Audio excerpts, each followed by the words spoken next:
կաթողիկոսը օծյալ է, նրան հանել չկա, հրաժարական տալ չի կարող, որտեղ Աստծո կողմից է ընտրված, եթե նրա ուժերը բավարար են, իսկ նրա ուժերը բավարար են։ Այնուամենայնիվ մարդիկ են ընտրել հոգևորականներ նաև։ Չէ։ Մեզանում մեր կանոնը այդպիսին է։ Այսինքն, եթե ընտրվում է, ընտրողները հոգևորականները չեն, դա էլ ձեզ ասեմ, ընտրողների մեծամասնությունը ճնշող դրանք աշխարհիկներ են, դրա համար է կոչվում եկեղեցի։ Այսինքն նա ներկայացնում է հայ ժողովրդին, բայց այդտեղ գործում է Աստված ուղղակի։ Եվ այն բանից հետո, երբ որ 12 եպիսկոպոսներ, արքեպիսկոպոսներ դրեցին ձեռքերը, սույն անձը դառնում է օծյալ։ Այսինքն Հիսուսից հետո երկրի վրա նա է պատասխանատու։ Հիսուսն է, որպես Աստված, Աստվածորդի եւ կաթողիկոսը։ Նույն բանը կարելի է պատկերացնել, նույնն է Հռոմում, նույնն է վաղ շրջանի եկեղեցիներում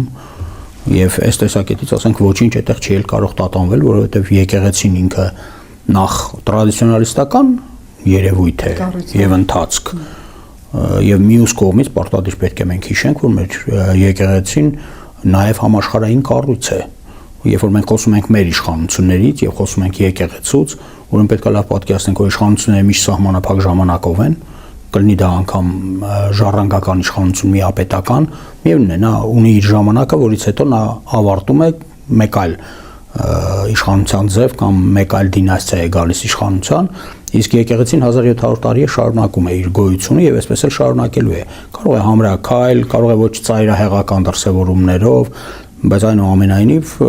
եկեղեցու